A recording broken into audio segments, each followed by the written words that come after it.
अस्सलामुअलैकुम। आज हम जिस तरीके से एनिमल में यूनिसेक्सुअल और बाइसेक्सुअल होते हैं, तो प्लांट्स में भी ये प्रोसेस यानी ये फीचर होता है। तो हम इन्हीं चीज़ों को आज पढ़ेंगे। मैं हूं तला सलीम और मैं आपका बायोलॉजी इंस्ट्रक्टर बी ट्यूशन से, जो कि पाकिस्तान का पहला free of cost learning platform है। सो लेक्चर हम 2 की तरफ चलते हैं, and it is the sexual reproduction in flowering plants. अब कोई भी फ्लावर के अंदर 4 हिस्से मौजूद होते हैं, यानी 4 पार्ट्स मौजूद होते हैं, जिसकी बुनियाद पर वो फ्लावर मोनोसेक्सुअल, इस कंडीशन में मोनोइशियस, डाइशियस ये टर्म आएंगी। तो बहरहाल एक फ्लावर, कंप्लीट फ्लावर में एक 4 पार्ट्स मौजूद होते हैं। अब वो 4 पार्ट्स कौन से होते हैं? वो होते हैं सेपल, पेटल, स्टेमन एंड कार्पल्स। तो ये 4 पार्ट अगर हो तो एक कंप्लीट फ्लावर कहलाता है। अगर इनमें से कोई भी एक मिसिंग हो तो ये इनकम्प्लीट फ्लावर कहलाता है।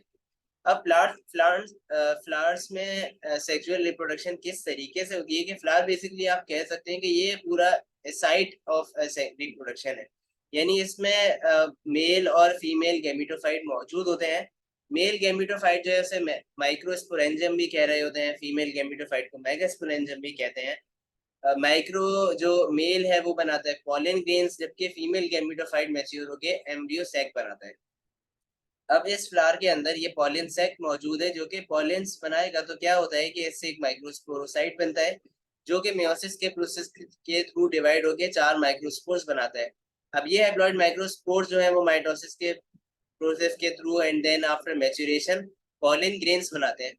इस पॉलन ग्रेन में न्यूट्रिएंट है फॉर दी स्पर्म, और इसके अंदर स्पर्म मौजूद होते हैं। इसके अंदर पॉलन ट्यूब के सेल भी मौजूद होते हैं, जो कि पॉलन ट्यूब में मदद करवाते हैं बनाने में। और उसके बाद यहाँ पर ओव्यूल है।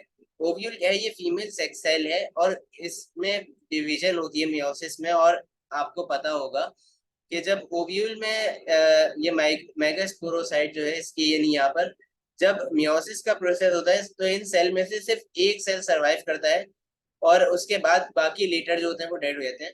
अच्छा, खैर बहरहाल यहाँ पर ओव्यूल जो है, जब यहाँ पे डिवीजन होती है, माइटोसिस है, तो इस डिवीजन वगैरह के प्रोसेस के थ्रू यहाँ पर 3 और ये कुछ सेल्स बनते हैं। 3 एग जो है, ये आपका एक एग बनता है, और इसके अराउंड में या दो नेबर्स में सिनर्जिड सेल मौजूद होता है। ये सिनर्जिड सेल जो है होते हैं, ये इसको नरिशमेंट प्रोवाइड कर रहे होते हैं, ओव्यूल इस एग को। और साथ ही साथ जो पॉलन ट्यूब बनती है, या उसको डायरेक्शन देने में भी मदद करवाते हैं।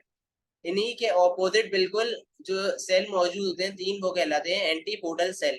और एंटीपोडल सेल क्या होता है कि ये न्यूट्रिएंट्स प्रोवाइड करता है।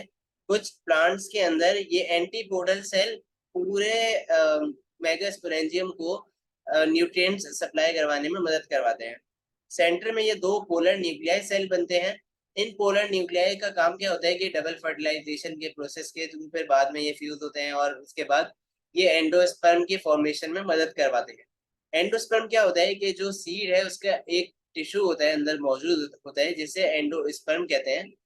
अब एंडोस्पर्म के साथ साथ यहाँ पे हमने डिस्कस किया कि कितने सेल यहाँ पे बने। 3 एंटीपोडल सेल, 2 सिनर्जिड सेल, तो 3 4 5, एक ये बीच में एक्सेल 6 और 2 8। तो इस तरीके से 8 सेल बनते हैं एक डिवाइड होने के बाद। ये पूरा जो है स्ट्रक्चर ये कहलाता है फिर एम्ब्रियो सेक। अब हम चलते हैं नेक्स्ट चीज की तरफ, विच इज दी स्टेमिनेट या फिर मोनोइशियस। अब स्टेमिन और कार्पेल, जो मैंने आपको कहा 4 पार्ट्स होते हैं, stamen, carpel, sepals and petals. Stamen and carpel are the reproductive organ of the flower, जबकि जो सेपल और पेटल है वो रिप्रोडक्टिव ऑर्गन नहीं होते हैं।